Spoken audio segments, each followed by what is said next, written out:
Satnam, this is Zita Harkaran, and today I want to talk about law of attraction and why it doesn't work for so many people. When the idea of law of attraction was introduced to us, the world went crazy because there was something that people really understood that, it might be true. But the way it was explained was that all we need to do is think about something and it will happen. The law of attraction is not that simple because there are more factors that play a role in that. So there is a factor of what your mind wants, what you want at this moment, what your ego wants. Then there is a factor of what your body wants. Your body might feel blocked towards going for a certain idea. And then there is another factor of your soul and what your soul wants. And your soul might have completely different purpose, what you think you should be doing. Let's take it as a work example, right? So I want to get this well-paying job by the end of the year. That's your mindset. Then your ego gets there. And I want to make sure that it's the right hours. I want to make sure that it's the right insurance. And I really want to have a kind of senior position in there, and I want to make the decisions, and I don't want to travel, and I don't want this, and I don't want to, And then your body gets like, I really don't want to, the body feels a strain of like being put in a new position, of a strain of being introduced to new people, of having to learn something new, so that already there are blocks in the body. And then your soul has completely different plan and says, hey, but what about you following your destiny? You said that you wanted to be a musician. Like, that job is not going to get you to be a musician, which is in your destiny. And in that way, there are so many splits in the resonance that it's what will you attract? What will you end up attracting, right? There are so many resonance levels. Your body resonates with comfort. Your mind resonates with prestige, let's say. And your soul resonates with whatever your creative outlet is. Which one will win? The universe is very complicated, but at the same time there are very simple laws. And the law of resonance is to bring things together that resonate together. And it could be that they resonate because of the positive or negative. It doesn't matter, right? You can resonate with something because you like that thing, or because you already have it. And that way, the universe just puts things together. Whether it's plants, whether it's animals, people, jobs, relationships.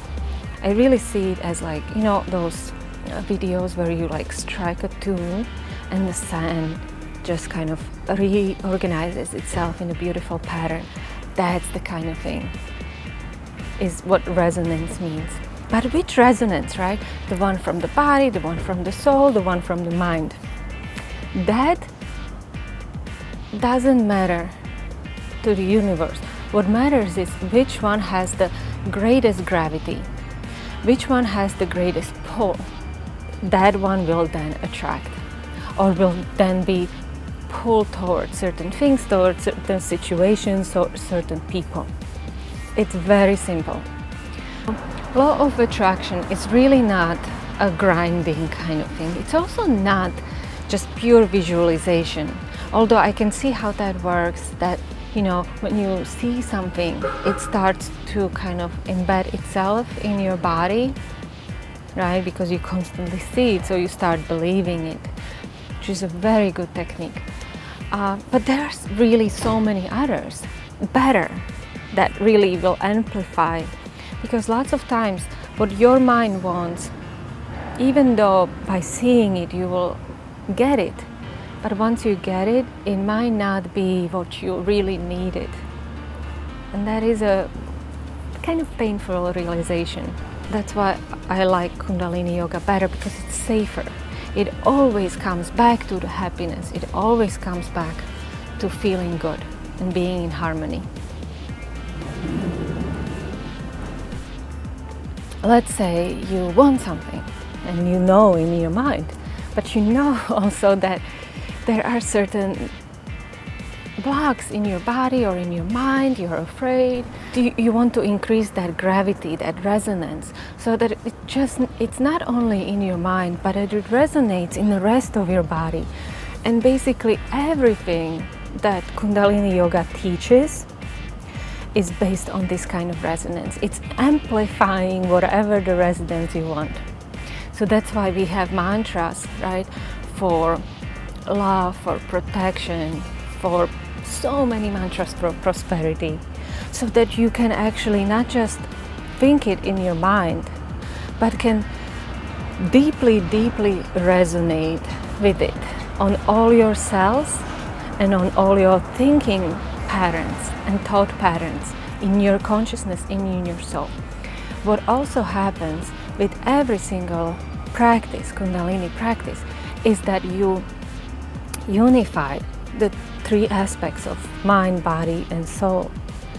And what happens is that you bring your mind and your body closer to what your soul needs to do and what your soul needs to learn. And in that way, everything just gets simpler, and you lose the duality of life, and you gain such a deep flow towards everything. So there are so many other practices, of course, that will do that, but this is just the important understanding that you need to have, that it's the unity that brings the greatest gravity. The reason we practice over and over, so that we can really embed this resonance within us. And it takes 40 days to embed this resonance, to make it a habit, to establish this vibration, so that your body will remember on all its levels, into the most basic molecular structure. And then it takes 1,000 days to master certain thing. That whatever vibration, it will take 1,000 days of practice to master. That's why we have like so many mantras in Kundalini Yoga that work on prosperity, on love, on reaching your potential, on calming your mind, on so many different purposes, because they amplify that vibration. You can go and talk to any Kundalini teacher and ask them for advice on what you should practice to reach certain thing, and they'll give you what would help you the most. And all of them work in certain way, and as you practice them, you will find out how they work and what specific aspect they work, and is this the aspect that you need, or do you need to do something else? And then you switch it up and try something else, So taking these few points from these videos, the way you can apply it, right, so that you can attract what you want, is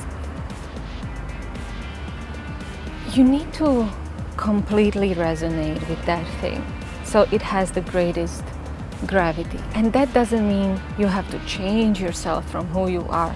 Instead, you really need to come closer to who you are, to be completely, deeply, unapologetically exactly who you are.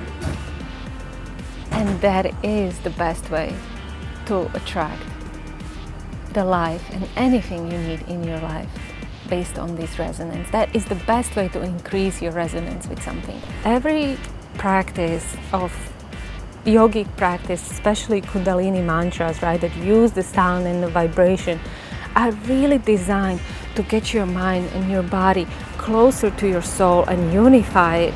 The more you are split, the more you are doing so many different things. You are splitting your power, you're splitting your attractiveness, you're splitting your radiance. And speaking of that, I really I wasn't I didn't mean to introduce a mantra, but just so you know, what is really a great way, because lots of times there is a lot of fear that comes up with wanting to be who you are and doing that thing instead of, unifying yourself and your action and your jobs and whatever that is. It takes a lot of courage, and you need to remove a lot of obstacles from your path in your mind. And Rakhe Rakhanahar is just that mantra of complete protection and removing those things that don't resonate with you anymore, those things that are extra, the things that create duality, and just brings you closer to your soul, to God, to infinite. Yeah, I'll post a few links of my favorite Rakhe Rakhanahar versions. Comment below about what you would like to attract, and I can recommend you certain things.